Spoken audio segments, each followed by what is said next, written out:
बेवजह विवाद को पाला जा रहा है। हमारी तरफ से कोई विवाद ही नहीं है। 9500 क्यूसिक पानी हरियाणा का बनता, उसको छोड़ दे, उस बात खत्म होगी।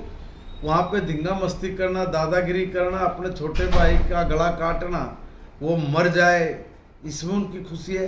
अरे भाई, हम लोग पाकिस्तान को पानी दे रहे मगर अपने भाई को पानी नहीं देंगे, कमाल की बात होगी।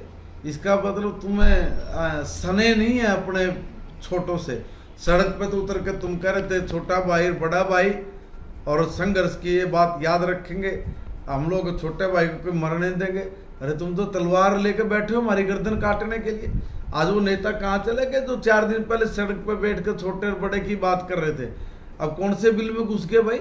मैं निवेदन करना चाह रहा हूँ कि ये सारे के सारे लोग एकजुट होके हरियाणा को तबाह करने का प्रयास कर रहे हैं अपनी राजनीति के लिए। इनकी राजनीति क्या, इनको सत्ता माना है। सत्ता माने के लिए कभी कांग्रेस इस तरह के कानून बना देती है, कभी सारे लोग मिलकर इस तरह के कानून बना देते हैं। ऐसे हमारे हरियाणा में भी कुछ लोग हैं जिन्हें कोई काम नहीं, आजकल बिल्कुल खाली बैठे, मोबाइल पकड़ते हैं, बैठ के कुछ भी अनाप शनाप बोलना शुरू कर देते हैं।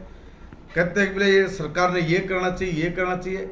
अरे नासुर तो तुम ही लोगों ने बनाया हमारा। जब तुम्हारी सरकार थी, चाहे वो देवलाल जी की रही हो, चौटाला जी की रही हो, हुड्डा साहब की रही हो, या उससे पहले कांग्रेस की सरकार रही हो, जब ये घाव बना भी नहीं था, ये तभी खत्म हो सकता था। मगर जब तो अपनी दोस्ती निभाने के लिए, परिवारवाद की भूमिका निभाने के लिए आपने वो चीजें छोड़ दी और आज वो पूरा नासूर बन गया। अब सुझाव देने लग रहे हैं। अब सुझाव दे रहे हैं तो सुझाव तो ढंग के दो, उसमें भी इस तरह की बात करते हैं जैसे कोई फेलियर हो गया हो। अरे फेलियर की क्या बात है भाई, उन्होंने पानी देना है और हमने लेना है, वो अहंकार ही हो रहा है। उसके बारे में ये लोग जो तुम लोग कह रहे कोई संविधान, मोदी जी ने संविधान जी को खत्म कर दिया है, संविधान समाप्त हो रहा है, कौन खत्म करने पर लग रहा है?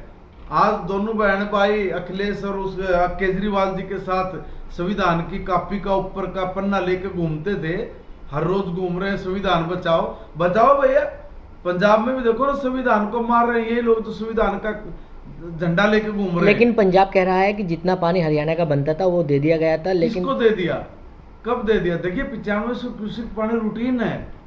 ये कोई ऐसा थोड़ी कि तुमने 10,000 लीटर पानी देना है, लिखा हुआ कि बोले वो दे दिया ले लिया। अरे भाई संविधान अनुरूप आप बात करिए ना। देखिए ये अपनी राजनीति चमचाने के चक्कर में रहते हैं। मगर मैं एक निवेदन कर रहा हूँ कि अब इन नेताओं को सोचना चाहिए कि आधुनिक भारत को हमने विकसित भारत बनाना है, समृद्ध और शक्तिशाली भारत बनाना है। तो इन चीजों को, इन मसलों को लटकाना नहीं है, इन मसलों को और ज्यादा गहरी खाई नहीं बढ़ानी है, बल्कि उनको भर के और व्यवस्था करनी पड़ेगी। आपका ध्यान इस तरफ तो है कि भाई हम लोग पानी नहीं देंगे, हम तकरार करेंगे, हम हमारा झंडा बुलंद हो उसके लिए करेंगे।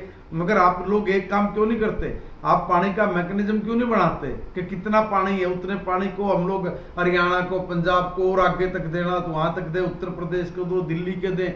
हम लोग पानी सारी जगह दे, हमारे पास पानी इतना है पर्याप्त मात्रा में। आप उधर जाने की बजाय अपनों को पानी देंगे, कसाई को पानी दे दोगे, कमाल की बात कर रहे हैं आप। वहां तो तकरार करें, इस तरह की बात तो समझ में आती है कि भाई हम लोग पाकिस्तान को एक बूंद पानी लेकिन सर आज, अगर हरियाणा को एक बूंद पानी देंगे, ये कौन सी बात? लेकिन आज केंद्र सरकार ने गृह सचिव, जो सचिव हैं, उनकी बैठक बुलाई है। क्या लगता है कि निवारण हो पाएगा? देखिए हमारा तो प्रयास रहता है, इस समस्या क्यों खड़ी कर रहे हैं? चुपचाप हमें हमारा पानी दे दे, बात खत्म हो गई।